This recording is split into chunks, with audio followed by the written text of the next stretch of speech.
Welcome to EME 101, Elementary Concepts in Economics of Education, Study Session 1, Meaning, Scope, and History of Economics of Education. Introduction.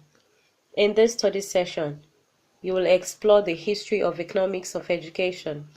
You will also differentiate between the concepts of economics and that of economics of education. You will as well examine the basic problems of economics of education and explore how these problems can be solved. Learning outcomes. When you have studied this session, you should be able to 1. Discuss the concept of economics of education. 2. Identify the fundamental problem of economics of education. 3. List and explain limitations to education resources. 4. Present a brief history on economics of education.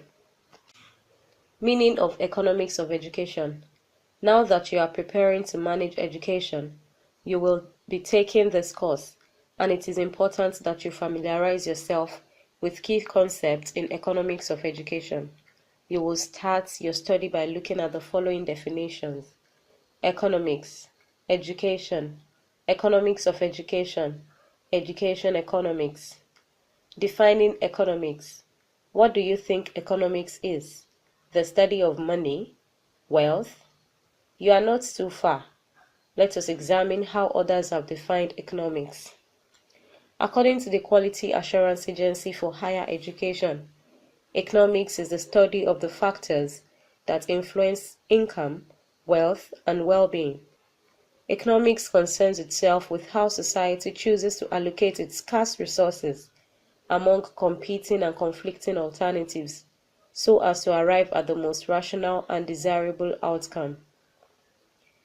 As you can see, economics is not just the study of how to spend money, rather, it deals with allocation of scarce resources, using appropriate criteria for the purpose of efficient production, which in turn leads to growth and development, and planning, financing, and costing of plans to ensure effective and efficient use of resources.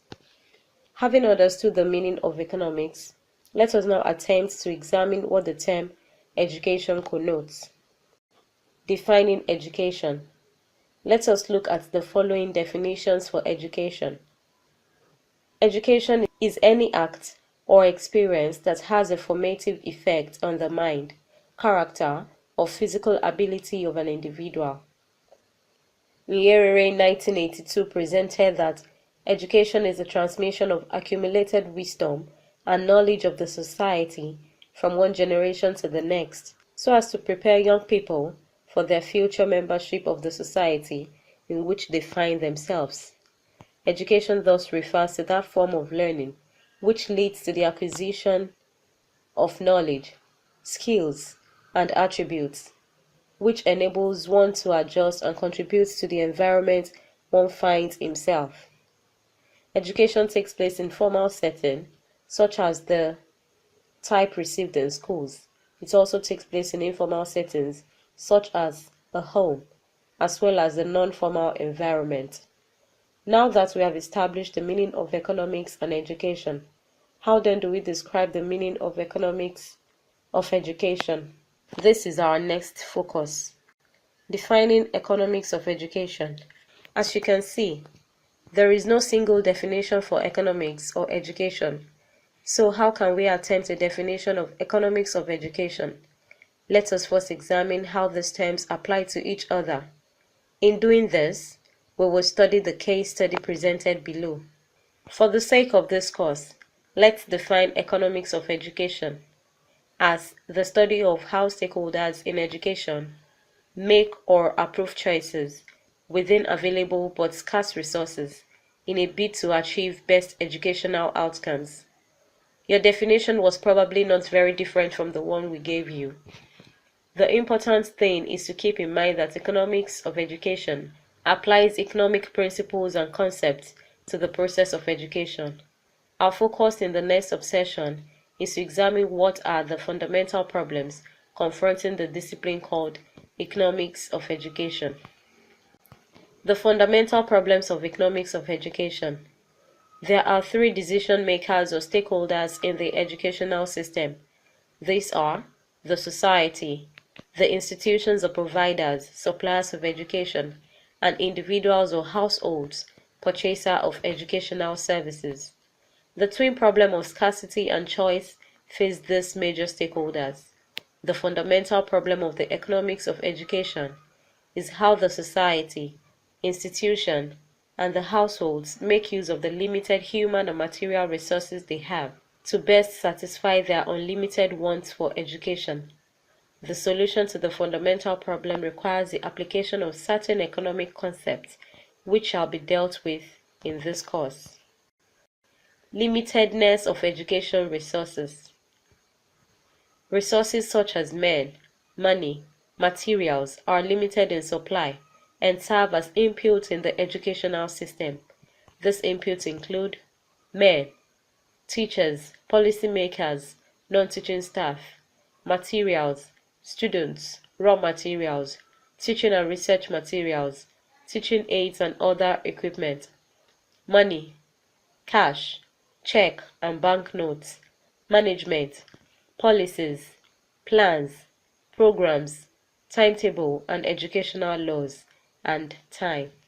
One noticeable characteristic of resources in education is that they are not always enough. Knowing fully well that the education industry is a center for production of educated manpower, who are invariably injected into the economy of different nations. For example, there is 24 hours in a day, and as an undergraduate student in the Department of Educational Management, you are required to offer courses in Department of Teacher Education, Special Education, Guidance and Counseling, General Studies, plus courses in other faculties outside the Faculty of Education. Educational wants are unlimited. Hardwick, Kahn, and Langmed 1994 affirmed that individual wants are virtually unlimited, whilst the resources available to satisfy those wants are scarce. Educational wants create a demand for scarce resources, and this implies that wants are competing for the same resources. If the above happens, it is therefore rational to conclude that works that are most pressing will be satisfied first under direct competition. Really, it is not possible to satisfy all identified educational wants at the same time because educational resources are limited. To this end, decision makers will have to make choices among the alternative educational wants. Consequently, economics of education concerns itself with how to use the limited educational resources to satisfy the unlimited educational wants. Now that we have established the fact that educational wants are unlimited and that the resources needed for their satisfaction is scarce, we need to have an in-depth understanding of how economics education has evolved over time for us to appreciate these educational challenges. This will now take us to the analysis of history of economics education in our next discussion. History of economics of education. We have discussed the meaning of economics of education and examined how scarcity of resources limits educational resources. Let's now look at how economics of education began. Economics of education is known to be the study of how man and the society used to choose either with or without money, employ scarce productive resources in the production of different types of training, knowledge development, skills, mind, character, and behavior. This is done through formal schooling that can be provided within a stipulated time and at a given or designated venue. Economics of education has its own history, which is notable among the classical economists during the 18th and 19th century.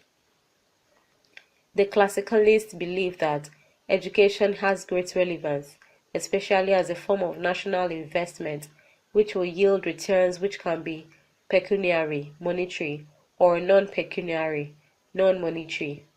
Economists are more often than not associated with ensuring that those profit-making companies and the overall economy functions well, but they have, however, slowly expanded their interest to new spheres of society. The foundation of the economics of education as a significant field within economics dates back to the theoretical and empirical developments that were made by American economists such as Gary Becker, Jacob Mensah, Mark Bloch, and even George Sakharopoulos, and so on in 1960s. Their works introduced the idea of education as human capital, and they attempted to calculate the economic returns to acquiring education. In fact, more than the past decade, there has been an enormous growth of interest by economists in issues such as education policy, financing of education, demand and supply of education, efficiency and productivity, both in the United Kingdom, America, and other parts of the world, and it has been accompanied by a growing political interest in market-based reforms across the public sector. These types of reforms include devolvement of financial planning to frontline institutions such as hospitals and schools, and giving consumers of public services choice about which provider to use. Economists from other fields such as labor economics have been attracted by the growing availability of large-scale datasets that facilitate complex statistical analysis to analyze the impact of particular policy initiatives. Examples of this data include that of the National Pupil Database as it exists in England. Such database has been collected to make available information annually on variables like the background characteristics and key stage attainment data of all pupils in state-maintained schools. Study session summary. In this study session, you defined economics of education as a branch of economics which uses economic tools to solve educational problems. You also explored the fundamental problem of economics of education. Finally, you identified the basic problems of economics of education and explored how the problems can be solved. End of study session 1. Thanks for listening.